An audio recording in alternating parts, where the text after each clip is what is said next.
Today we're exploring common issues that parents face with their children, such as temper tantrums, defiance, addiction to screen time.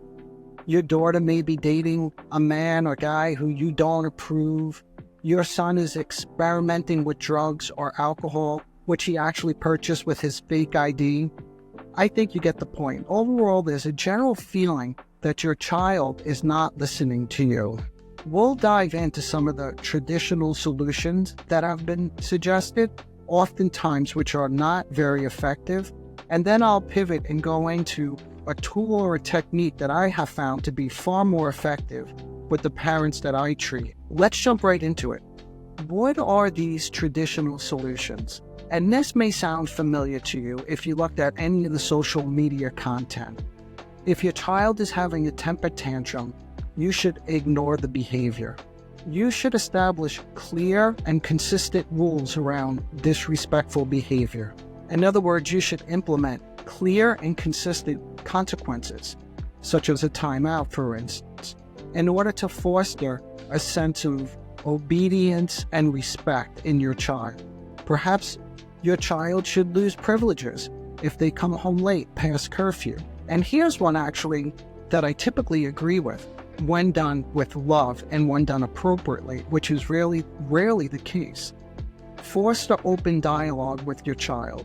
Now this, in my opinion, is a wonderful solution, but more often than not, without knowing it, what it actually turns into is the parent wants to communicate something to the child. In other words, the parent starts to become like a teacher and the child becomes like a student. Some say you should reward positive behaviors. Now, I think that's a problem as well because, and this is what you commonly see in other types of treatment approaches like cognitive behavioral treatment. What happens with a reward is you begin to foster a sense of compliance. And in my field, compliance, as we have seen, often leads to resentment. The problem is you are treating the outcome of something. In other words, you're treating the manifest presentation of a problem, which is not really the problem. And I know this may sound strange to you to say that if your child's having a tantrum or your son is experimenting with drugs, that's not the problem. But what I would say is that's the manifest problem. And what we really need to begin to understand and explore and think about is, what is the latent problem? In other words, what leads up to this outcome? The outcome is the behavior, if that makes sense. So you may be asking now, okay, so what is the real problem? Problem is actually in the relationship. Now, something very subtle happens in this relationship. It goes undetected, and this is what we call a rupture. There is a rupture in the bond, which means that there is a moment where the child is looking for something from the caregiver and it goes missing.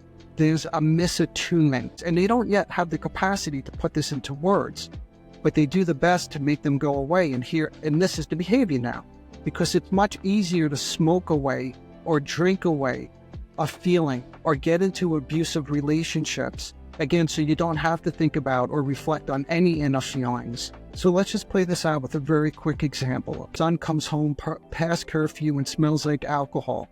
What do you typically do? Is this the time now to implement some sort of disciplinary action? Do you yell at them? Do you take away a privilege? How do you respond at this critical moment that your child actually needs you the most? And if you're not there to respond to them in a way that's understanding of what they're going through, like for instance, why the need to be with an abusive man, that's something to talk about. That's something to think about. But that stuff usually isn't done, not in a meaningful way, not from a position of love and concern. So it's at this critical moment where the child needs you the most, and there's an affective misattunement. This sort of wisdom, if you carry this into the relationship, inevitably you're going to see it quite differently. And from what I've heard from some of you already, you will then respond in a different way. And once you respond in a different way, your child, and even your partner, by the way, because this is what happens in narcissistic relationships. And there is the link between the parenting and narcissism, because this is the Narcissism Decoder channel. So I know you may have been wondering, what does this have to do with narcissism? But if you have two parties, two people in a relationship, both who are determined to get their own way, to date the man that she wants to date, to experiment with the drugs, to have the temper tantrum, and then the parent to get their way, right? Both parties are then coming from a narcissistically entrenched position, if that makes sense. Anyway, I hope it does make a little bit of sense. If not, as you know, this stuff is very complicated. If you ever have any questions or you just want to share your story with me, please feel free, leave a comment below. Let's get a dialogue going, because I'd like to hear what you found effective and what you think about this approach. If you want more of an individualized plan in terms of developing a stronger bond, repairing a rupture, developing more of a loving relationship with your child, please feel free to reach out to me directly. I'd be happy to help you out. All right, as always, engage your mind. Until next time, bye for now.